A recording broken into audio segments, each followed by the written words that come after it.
আমার মা সেদিন সর্ষে ইলিশ রান্না করেছিল, তাও আবার নারিকেল বাটা দিয়ে। রান্নাটা দেখতে যতটা লোভনীয় লাগছে, খেতেও কিন্তু বেশ ভালো হয়েছিল। গরম গরম ভাতে এই সর্ষে ইলিশ আর কাঁচামরিচ ডোলে ভাত খাওয়ার আনন্দটাই অন্যরকম। মনে হয় নিমিষেই এক থাল ভাত শেষ করা কোনো ব্যাপারই না।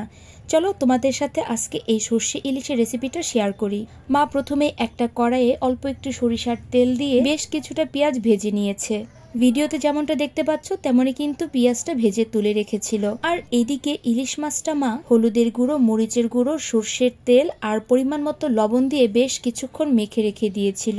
এইবার মা আরো একটু সরিষার তেলের মধ্যে দিয়ে দিল কালো জিরা আর নারিকেল বাটা।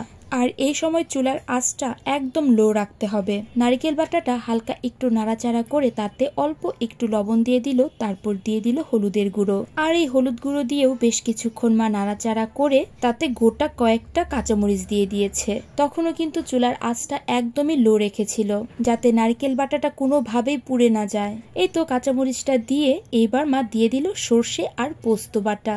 আমরা তো সবসময় সর্ষে ইলিশ বলতে শুধু সর্ষে দিয়েই ইলিশ মাছটাকে রান্না করি, তবে মা ব্যবহার করেছিল এই রান্নাটাতে নারিকেল বাটা আর পোস্ত বাটাও। এই তো মশলাটা যখন ভালো করে ফুটে উঠবে তখন গ্যাসের চুলাটা অফ করে দিবে। মা এই সর্ষে ইলিশটা কিন্তু একদম ভাপে রান্না করেছিল, তাই সর্ষে ইলিশ ভাপা রান্না করার জন্য মা একটা বাটিতে ভালো করে চারিপাশে রেখে দিচ্ছে। মাছটা কিন্তু বেশ ভালো বড়ই ছিল, তাই মাছটাকে মা গাদা আর পেটি দুই ভাগে ভাগ করেছিল। আর মাছ মাখার জলটাও কিন্তু মা দিয়ে দিল, কারণ এটাতে লবণ, হলুদের গুঁড়ো, মরিচের গুঁড়ো আর সরিষার তেলও রয়েছে। আর এবার সর্ষেটাকে যে একটু ভেজে নিয়েছিল সেই সর্ষে বাটাটা মাছের উপরে দিয়ে দিল, আর পেঁয়াজ বেরেস্তাটাও দিয়ে দিল। এইবার পরিমাণ মতো একটু লবণ দিয়ে দিল মা। এইবার ভালো করে হাত দিয়ে মশলার সাথে মাছটাকে মেখে নিতে হবে, যাতে মশলাটা প্রতিটা মাছের ভেতরে ভালোভাবে ঢুকে যায়। মা যখন মশলাটা মাখছিল, মশলাটা অনেকটাই গরম ছিল, তাই মা ভালোভাবে মাছগুলোকে ধরতেও পারছিল না। তো এইদিকে মা ভালো করে মাছটা মাখাতে থাকুক। আর এবার আমাকে বলে ফেলুন তো, আমার এই ভিডিওটা কারা কোন জায়গা থেকে দেখছেন আর ময়মনসিংহ থেকে কারা দেখছেন, তারা কিন্তু অবশ্যই আমাকে কমেন্ট বক্সে জানাবেন। এই তো মা কিন্তু মাছটাকে বেশ ভালো করে মেখে ফেলেছে সর্ষের সাথে, যাতে মাছের ভেতরে খুব ভালো করে মশলাটা ঢুকে যায়। এবার মা উপর দিয়ে বেশ অনেকটা সরিষার তেল দিয়ে দিল। সর্ষে ইলিশে যদি সর্ষের তেলের ঝাঁজ না থাকে তাহলে কি চলে? তাই মা পুরোটা রান্নাই সরিষার তেলেই করেছে।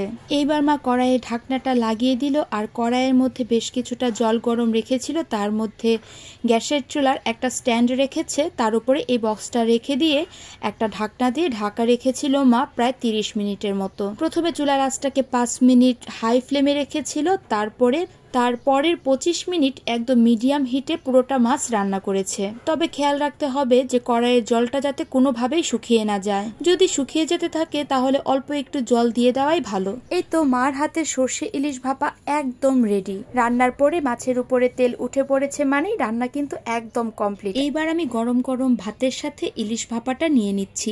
এত ভালো হয়েছিল খেতে, চাইলে কিন্তু তোমরা সবাই অবশ্যই একবার বাসায় ট্রাই করে দেখতে পারো। এই তো মার হাতের এই নারিকেল বাটা দিয়ে সর্ষে ইলিশ ভাপার রেসিপিটা তোমাদের কেমন লাগলো তা কিন্তু অবশ্যই আমাকে কমেন্ট বক্সে জানাবে। আর ভালো লাগলে অবশ্যই একটা লাইক আর কমেন্ট করবে। তো আজকে ভিডিওটা এই পর্যন্তই। সবাই ভালো থেকো। So tata.